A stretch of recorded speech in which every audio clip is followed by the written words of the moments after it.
හරි. එහෙනම් අපි පටන් ගමු. අද අපි කතා කරන්න යන්නේ බෞද්ධ චින්තනයේ තියෙන හරිම වැදගත් සම්ප්‍රදායක් ගැන. ඒ තමයි ශුද්ධ භූමි බුදුදහම. ඉතින් මේ විශ්වාසයේ පිටිපස්සේ තියෙන තාර්කය මොකක්ද කියන එක තමයි අපි අපේ මූලාශ්‍රය පදනම් කරගෙන මේ විග්‍රහයෙන් බලන්න යන්නේ. හොඳයි. ඉතින් මේ වගේ විශ්වාස පද්ධතියක් ගැන කතා කරද්දී කෙනෙකුට හිතෙන්න පුළුවන් ප්‍රධානම ප්‍රශ්නයක් තියෙනවා. ඒ තමයි අමිතාභ බුදුන් ඇත්තටම ඉන්නවද?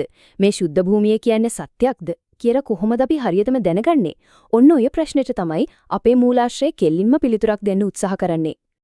ඉතින් මේ විශ්වාසය තහවුරු කරන්න යාලා ප්‍රධාන තර්ක තුනක් ගේනවා.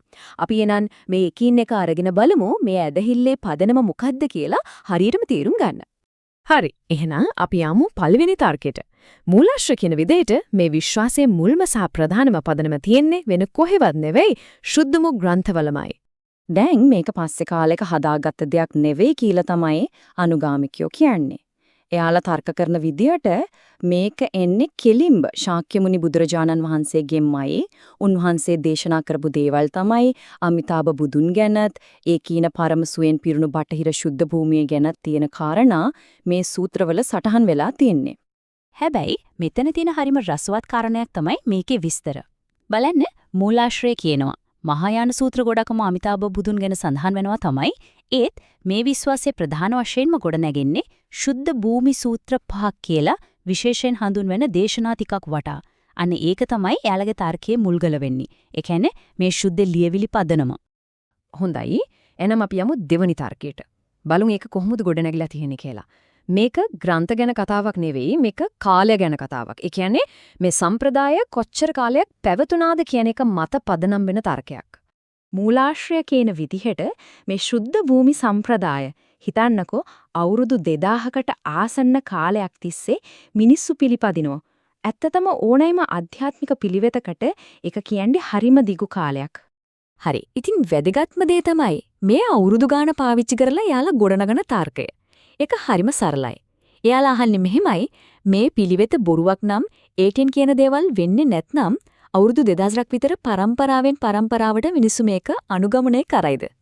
අනේ නිසා මේක මෙච්චර කාලයක් පවතින එකම එක විදිහක සාක්ෂියක් විදිහට තමයි එයාලා ඉදිරිපත් කරන්නේ. හයි. දැන් තුන්වෙනි තර්කය මේක ඓතිහාසික කතාවලින් මිදිලා පුද්ගලික අත්දැකීම් පැත්තට යනවා. ඒ කියන්නේ ඇත්තටම අල්ලන්න පුළුවන් බලන්න පුළුවන් සත්‍යාපනය කරන්න පුළුවන් කියලා අනුගාමිකයෝ විශ්වාස කරන සලකුණු කෙනා. විශේෂයෙන්ම ජීවිතයේ අන්තිම මොහොතේ ඒ කියන්නේ මරණය ළඟා වෙරුකුඩ දකින්න ලැබෙන දේවල් ගැන. හොඳයි. ඉතින් කොහොමද මේක වෙන්නේ? මූලාශ්‍රය කියන විදිහට මාර්ගය හරිම පැහැදිලි. කරන්න තියෙන්නේ අමිතාභ බුදුන්ගේ නාමය සජ්ජායනා කරන එක. හැබැයි නිකන් නෙවෙයි එකම සිතකින්. ඒ කියන්නේ හිතේ කිසිම විසිරීමක් නැතුව සම්පූර්ණ ඒකාග්‍රතාවෙන්. එතකොට යාලට ලැබෙන පොරොන්දුව තමයි මරණාසන්න මොහොතේදී අමිතාභ බුදුන්ව දකින්න ලැබෙනවා. ඊට පස්සේ උන්වහන්සේම ඇවිත් යාලව ශුද්ධ භූමියෙන් නැවත උපද්දවන්න මඟ පෙන්වනවා කියන එක. හැබැයි මෙතන ප්‍රශ්නයක් එනවා නේද?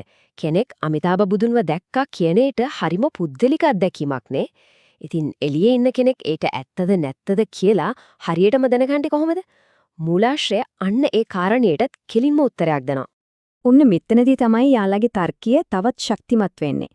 විශ්වාසවන්තයෝ කියනවා නෑ මේක නිකන් පුද්ගලික දෙයක් නෙවෙයි බලන්න පුළුවන් අහන්න පුළුවන් සාක්ෂි තියෙනවා කියලා. උදාහරණයක් විදිහට මෙයන් ඉන්න කෙනා අනිත් අයට කියනවා මට අමිතාභ බුදුන්ව පේනවා කියලා. ඊළඟට නැත්නම් අමිතාභ බුදුන් මාව එක්කගෙන යන්න ඇවිල්ලා කියලා ප්‍රකාශ කරනවා. ඊටත් වඩා පුදුම හිතෙන දෙයක් තමයි සමහර අය තමන් මැරෙන දවස වේලාව පවා මාස ගානකට සමහර විට අවුරුදු ගානකට කලින් හරියටම දන්නවා කියන එක.